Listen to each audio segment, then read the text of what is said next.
And now we will talk about mobile technology. And for nowadays, mobile technology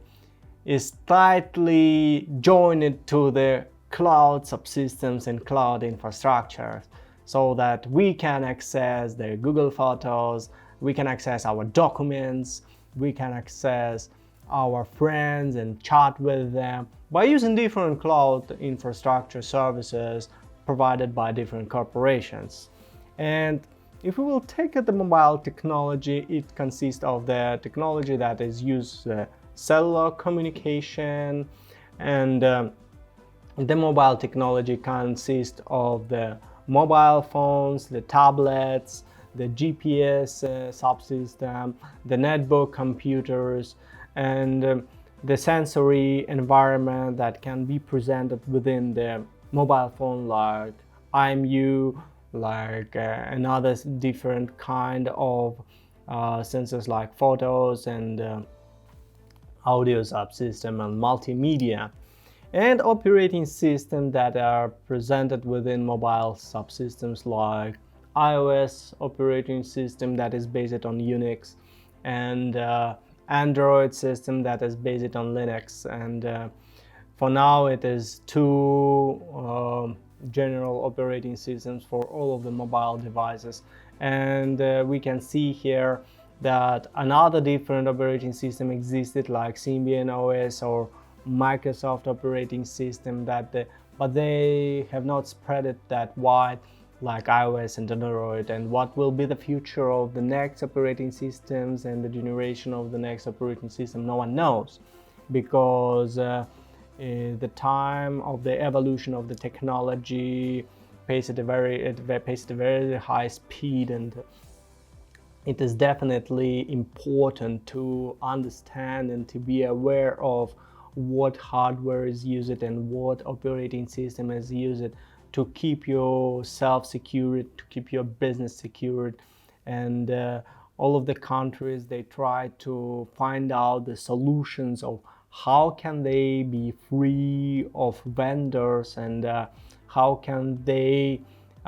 protect themselves from the monopoly conditions provided by the vendors. For example, Android subsystem is a very widespread operating system through all of the mobile devices, and Google require them to comply with all of the regulations of their operating system, so that you need to provide and sustain those requirements. And the type of mobile technologies, if we will take a look the evolution, we will see the 1G, 2G, 3G, 3.5G, and 4G, and even 5G network that is that has an evolution for nowadays. And if we will take a look at 1G, it's just a service that is provided for us to make a voice call through the wireless network. The 2G defined the way of exchanging the data, not only the voice but the text messages and multimedia that could be sent to each other by different users. And the 3G and 2.5G designated the point of evolution of the internet within the mobile phones that can make a transfer from the voice calls to a data transmission. And now we use our mobile phones more for the data transmission than even making a voice call. And now we use the navigation subsystems, we use email systems, the message system, and many other cloud software that is tightly connected to our mobile devices and make our life so incorporated in the digital world. And the 4G network presented as the LTE that provide a higher bandwidth and providing more sustainable servers and data throughput for a final destination, meaning that you can use the mobile phone just like your working place, and you can operate with all of the business processes by simply clicking the icons or applications, and within the applications on your mobile phone that is typically equipped with all of the applications that are required for nowadays to maintain your business and your life. And the mobile services, their interpersonal communication services like voice, Skype, the Facebook, etc., data and other communication services that are presented with your mobile phones. So you need here to understand the hardware equipment that is typically a same personal computer but using the different architecture. For example, on our personal computer we are using the X386 architecture. That can be 64 bits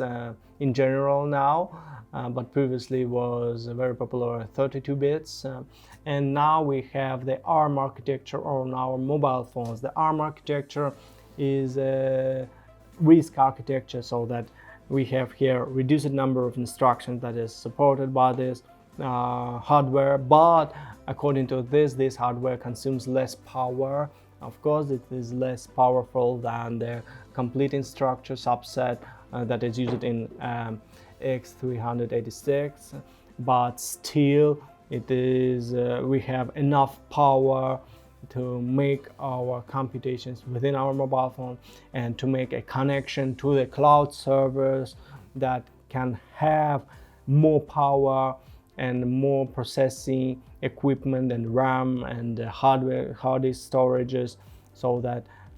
the mobile device becomes only the front end or interface part of the whole bigger system here. So the mobile technology is very tightly connected to the cloud services and cloud computing for nowadays. And mobile technology consists not only from the mobile phones and tablets, but now it is all of the Internet of Things like smart watches, smart microwaves, smart cooling system, smart light, and smart houses. All of these elements, they are from the environment of the Internet of Things that communicate to each other by the help of the cloud computing infrastructure.